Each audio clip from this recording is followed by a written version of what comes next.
Tonight, Detroit police say they have a potential person of interest in the fatal stabbing of 40-year-old Samantha Woll. This weekend, Woll served as president of the Detroit synagogue downtown. Police said today that Woll attended a wedding Friday night and returned to her home by 12:30 a.m. They said there was no evidence of forced entry and that there's no evidence the stabbing was a hate crime or motivated by anti-Semitism.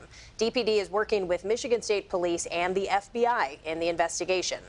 And joining us now is retired Assistant Chief of Police Steve Dolunt. And Steve, there are a number of federal agencies in the investigation, right? But DPD says they don't believe this is a hate crime. So why are the feds helping if that's the case? It's a good question. Because it's not a hate crime, why would you involve the FBI? State police I get because it's my understanding that the victim was a friend of Attorney General Dana Nessel, personal friend, plus high standing in the community, not just the Jewish community, the entire southeast Michigan. So I can see why the Michigan State Police are helping Detroit. The FBI thought initially were brought in because they thought it was a hate crime, but he came out, Chief White did, and said it's not a hate crime at all. So I kind of wonder about that.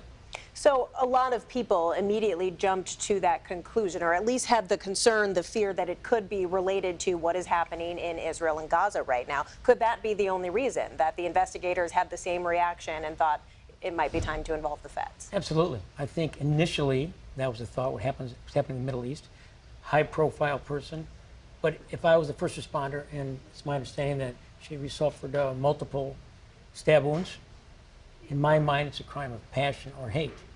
But then when they found out, well, she's high-profile in the community, in the Jewish community, we better check this out. So they probably went through her phones and her texts, emails, went by the synagogue.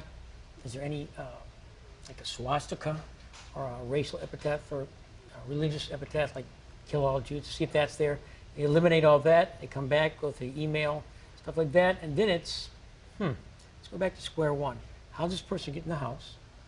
It's, there's no signs of forced entry, and whoever did it was very upset, hatred. It's, yeah, jilted lover, or you can't have him, I can't have him, you can't have her, I can't have her. Or you really upset me at work and embarrassed me. I should have had your job. There's so many variables going into it. But I do wonder why the FBI is still involved. Yeah, and at this point, we're kind of forced to make some assumptions or try to connect the dots on our own. The chief is being very guarded with information. Why don't police release more information at this point? Because they've been burned. I've been there, been burned. Because someone gets a tip and it runs with it and it leads you in the wrong direction, then you get a lot of bad tips. I think when the doctor was murdered several months ago, they detained somebody, and everyone thought that's the person. But Kim Worthy's no dummy. She's not going to prosecute a case unless she knows, especially a high-profile case, she's going to win that case. So they still need pieces of evidence to get that case. Same thing here.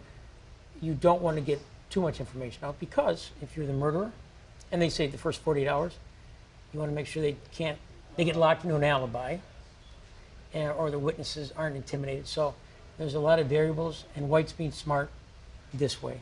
And maybe there is stuff that we don't know about that could lead to a hate crime. One detail that we do know is that based on photos posted on social media, she attended that wedding Friday night, the night before. So it's a pretty short time period where there are questions left. Does that help or hinder the investigation, the fact that she was likely somewhere in a crowded room with many other people hours before? I think it helps because she came home. I know some people are against LPRs, license plate readers, and the green light, but if I know where you're at, if I can follow you home, see if anyone's following you, maybe get a license plate number, or they're going to check their phones, obviously, do a phone dump, check the ping off the cell towers, see who they talk to. That helps a lot because she was found at 6:30 in the morning, correct? And the wedding got home about 12:30. So it's a small window. I think it helps a lot. A lot of witnesses to talk to at that wedding. Yeah. And investigators say they are talking to a lot I'm of people. sure they are. So what happens in the early stages of an investigation like this? Well, you had to eliminate some of that. Again, the hate crime, was it anti-Semitic or not? Apparently there's nothing at the scene that indicated that. But we don't know if anyone had threatened her, given her, had tried to harass her because of her standing in the Jewish community.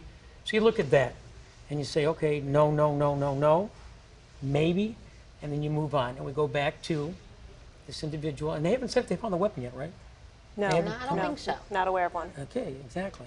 So there's some things that only the perpetrator knows that they don't want to release, because if they know that you know it, you know, what kind of knife was it? Was it serrated edge? There's so many variables, and I can see what they're doing. And Chief White did say as much. There are certain details Oh, that absolutely. only the killer knows at this point. Yeah, and they want to make sure that when they get the killer who they think it is, they have persons of interest, they lock that person in the story, and then it falls apart. All right. Former Assistant Chief of the Detroit Police Department, Steve Dolunt, thanks so much for joining us today. Thanks for having me.